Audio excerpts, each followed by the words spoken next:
Hello everybody, Taylorson here and welcome to stage 14, episode 14 of this Tour de France with Total Direct Energie. Today's stage is from Clermont-Ferrand to Lyon. It's 200 kilometers long and it's flattish.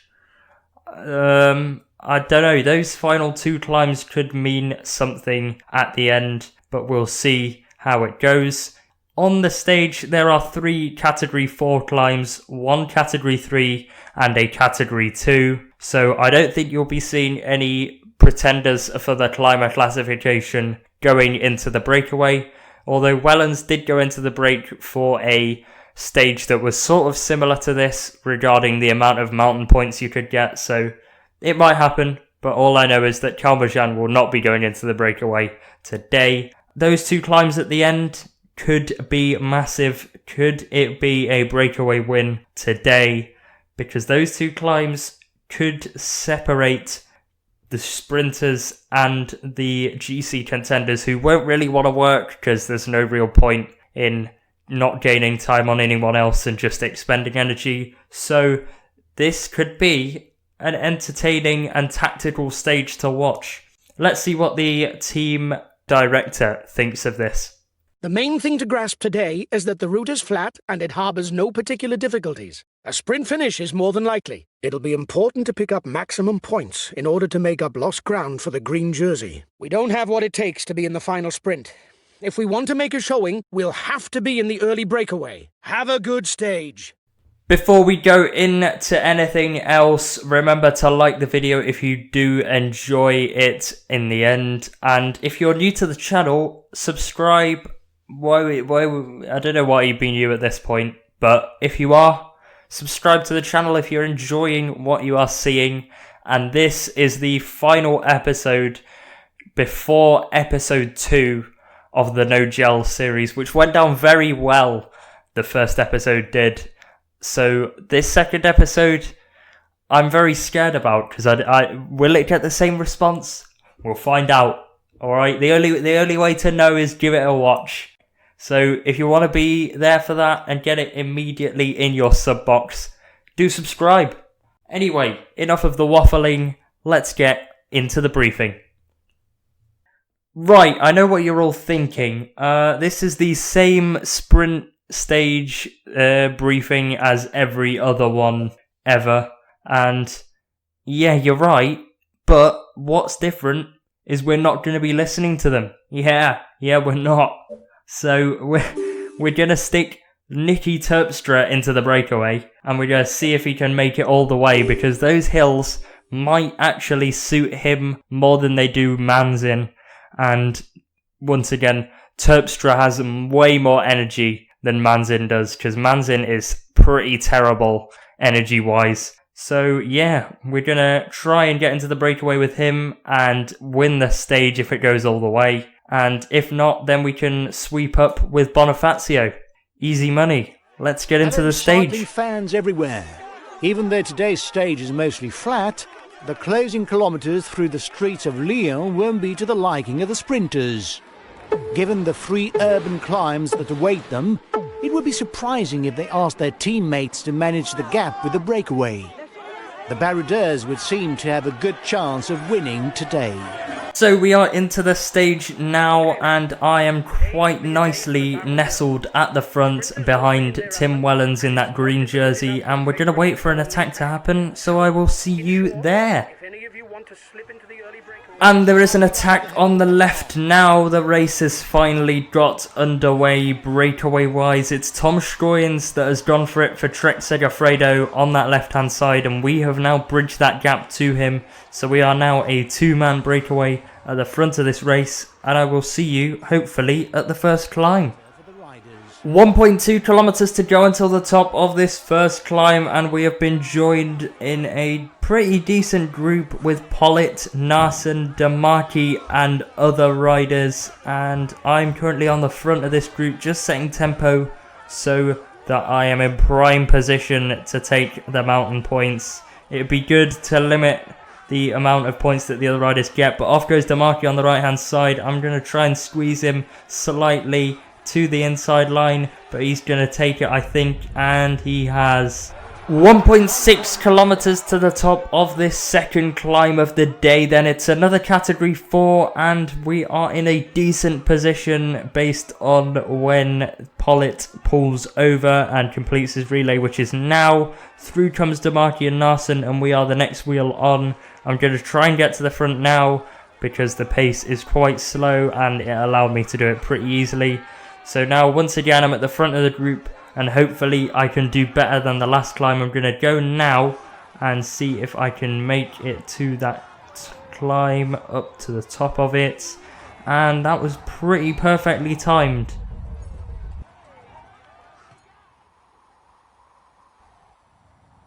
Oh dear, well I was just about to say how good I was at descents and how I was getting better at them over the course of this game. But that is clearly proof that I'm terrible at descents. It's gone very well, hasn't it? 2.6 kilometers to go until the top of this next climb, and I'm sitting quite nicely on the back wheel of Ollie Narson at the back of this group. I'm just watching everything happen at the front and checking on pace and all of that so that I can get to the front at the perfect time and sprint for the mountain points. So hopefully this is going to end well. I'm now no longer at the back. It is now Demarchi that is at the back of this group. But I think by the time the relays come round to it, I'll be at the front, or towards the front, into the final kilometre of this climb. We are etching closer to those boards which tell you that there is 1 kilometre to go. Dylan Toynes is the best puncher in the breakaway according to the director, so he might be the wheel to get, but I want to lead this one out and be at the front for when it begins.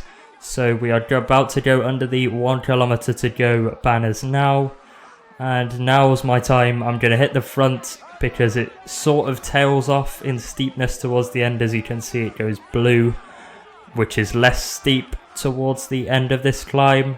So we're about to hit the blue section now, and I will time my sprint now. So off I go. Demarchi is on my wheel, and I should be able to win this, and I do. That's pretty good. Demarchi comes over the line in second. Just over 2 kilometers to go until the sprint then, and I'm in pretty much perfect position on the back wheel of Ollie Narson, who's favourite for the sprint, but I'm going to pull out and lead this one out because I think that's the only way I'm going to win it, rather than getting on the wheel of Narson and seeing if that works. But off they go now. Narson's got a lot to do here as Ryan Mullen attacks first. Court Nielsen is also there on the left. It looks like we're not going to win it, but we're probably going to take third, and we do. 1 kilometre to go for Bonifazio now as all the sprinters go early, I think. I'm going to get on the wheel of Trentin and see if I can do him at the line. We'll see if it works. My sprint bar is closing massively and I can't beat him. So I am the last of the sprinters, I think. Van Avermaet's there for some reason. I don't know why he's attacked, but he's there. And I come across the line in 16th, which is highly annoying. Around 18 kilometers to go, and there is an attack off the front. It's Magnus Cort Nielsen, and I've been obliged to follow it because this could be for the stage even. We're getting close to this second to last climb, and the group at the front is really splitting up with each other now as Cort Nielsen kicks again. It's really not harmonious in this front group. Not many people are working with each other, and it's all getting a bit tasty. So I'm just going to sit up and join the group with the most numbers in it for greater protection. Just a few kilometers further on then, and we are about to join up with Magnus Cort Nielsen at the front of this group. And we have just made the catch now, and we're about to go over this 4th category climb, the first one of 2 at the finish, and we're not going to be anywhere near it. I just want to stay with this group and not get dropped on the climb so that I can have the most energy possible for the finish, because I'm running quite low, so I'm fine with them going and taking the points, which they do. and I'm just going to sit at the back and wait for the perfect opportunity and try and actually win a stage now with Direct Energie. So wish me luck, I guess. On to the next climb is where I'll probably see you.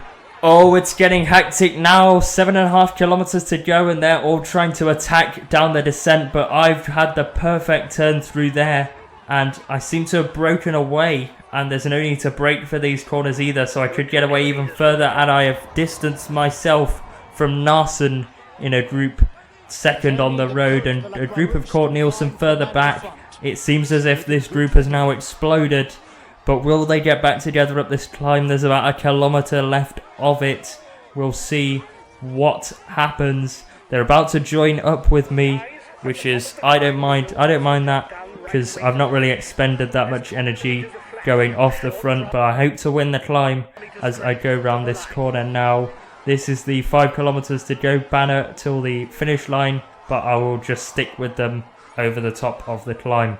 Welcome one, welcome all. I am Postcom Taylorson and you are joining me for the finish of stage 14 of this Tour de France 2020, and they're about to round the final corner and go under the 1 kilometer to go banner. It's a terrible corner for Pollitt, and now Narsen is at the front, and that's something that nobody in this group wanted. Ollie Narsen, the best sprinter in the group, on the front, and he's going to light it up now, and look at him go. He's so far away and ahead of everyone else at sprinting, and he's proved it there. The easiest win of Ollie Narsen's career has just come on stage 14 of this tour, and now we are back with the peloton coming around this final corner. Once again, the people at the front and the riders at the front have had a terrible turn, and now it's Gordu, I think, on this right hand side with Demar on the wheel, but he's cut back in now, and here's Groenewegen. He's going to light up his sprint now. Ewan on the left-hand side right next to him. He's been blocked off slightly by Ackerman. Trentin coming on the right, and Groenewegen is going to take the best of the rest in the peloton. And that was an easy finish to Ollie Narsen's stage. I wouldn't probably say the easiest stage win of his career, because he had to go in a breakaway for near on 200 kilometers before sprinting at the end to win the stage. But yeah, that looked easy for Ollie Narsen. Here's him celebrating now on the screen in slow motion. And that was pretty simple in the end for Narsen. It's Age Desert's first win of this tour, and Ollie Narsen has delivered it. So here he is on the podium then. It's Ollie Narsen, your stage winner. The Belgian absolutely smashing everybody else in the sprint. He was too strong in that sprint, and he had the right trajectory through that corner, and he deserves it for that, being on the front by the end of that corner. But here is your yellow jersey. Jakob Fuglsang stays in yellow, mainly because there were no favourites for GC in the breakaway today, and why would there be? It's a flat stage, but it was a breakaway win. But Fuglsang stays in yellow. There is a new green jersey, and it is for your stage winner today. Ollie Narsen, with this stage win, goes into green, and Groenewegen, even despite being best of the rest in that sprint, still loses the green jersey. Tim Wellens is still your polka dot jersey after a fairly uneventful stage, and he will keep on holding on to that polka dot jersey, and he will go back into the actual jersey now that he no longer has the green one that he holds. So that was it for Kalmajan's short run in the polka dot jersey, but it will be interesting to see whether he can pull that jersey back on future mountain stages. Will Kalmajan overtake Wellens? Will somebody else come out of nowhere and take the jersey? We will find out soon. But finally, your white jersey, Egan Bernal. Not really much to say. It's a one-man competition anyway. Over to your classified results. You rode a very good stage. Finishing in the top 10, even though the stage didn't suit us, is very satisfying. Here are your classified results then. 2 Belgians make up the top 2 positions on the stage. Ollie Narsson and Dylan Toynes are your top 2. Dylan Toynes actually beating out Magnus Cort Nielsen in a sprint, and Niels Pollitt is in 4th place for Israel Startup Nation. Demarchi 5th, Schroen 6th, and Terpstra rounds off the people in the breakaway in 7th. Dylan Groenewegen was best of the rest in 8th, and Caleb Ewan in 9th. Matteo Trentin is 10th, and Impey 11th. They are all at 2 minutes and 35 seconds down on the day. Also coming over the line with the same time as the lead sprinters were Michael Matthews in 12th, Kwiatkowski 13th, Gaviria 14th, Christoph 15th, Ackerman 16th, and Sagan, his teammate, in 17th. Bonifacio comes over the line in 18th with Van Aert 19th and Van Avermaet 20th. Bonifacio finishing 18th was about as good as it got for Total Direct Energie today, and they had a pretty poor stage. Taramay also finished on 2 minutes 35 in 43rd, but Calmejean, Hiver, and Simon all were 3 minutes and 45 seconds down on the day, which really does in their hopes of a top 20 position. And yeah, Manzin is just Manzin in 159th at 13 minutes and 24 seconds down on the day. What does that mean for the general classification then? Well, Fuglsang, as I said, is still your leader with Roglic in 2nd at 1 minute and 42 seconds. Bernal in 3rd at 1 minute and 56. Not much really happened regarding the top 7, but Vincenzo Nibali has done very well today. He's climbed up 2 positions, overtaking Valverde and Alaphilippe to go into 8th at 8 minutes and 5 seconds down on Fuglsang. Valverde is at 8 minutes and 32 in 9th, Alaphilippe at 8 minutes and 36 in 10th, and Tish Benoot is 11th at 9 minutes and 51 seconds down. And there is your proof of what a terrible day it was. Calmejean in 24th and Hiver in 25th. Calmejean is going to have to really push and get in some breakaways that end up going all of the way in order to get back in the top 20. Tim Wellens retains the jersey of the climber standings for tomorrow after being knocked off the top of the sprint jersey standings. He is on 72 points at the top of the climber classification. Calmejean at 12 points behind in 2nd. Not much really happened today for the climber classification, which is expected. There aren't that many climbs on the route of stage 14. The main real climber today was Nicky Terpstra. He is now up to 10th place, going up 9 places, and he is on 18 points. That's pretty much it for the climber classification. Onto the sprint. So here is your man at the top of the sprint classification. He has moved up 14 positions today, all the way to the top of the classification on 147 points. It's Ollie Narsson ahead of Dylan Groenewegen on 137 in 2nd, and Terpstra now up to 3rd on 129 points. Do we go for the sprint jersey with him? That seems a bit off, I can't lie. I'd rather go for it with Bonifacio because there's more chance of sprint finishes and stuff. That was just a lucky breakaway that went all of the way. Wellens in 4th with 122 points. Trentin down 2 places to 5th on 114, with Fuglsang 6th, Valgren 7th, Ackerman 8th, Magnus Cort Nielsen going up 14 positions to 9th, Viviani 10th, and Calmejean in 11th.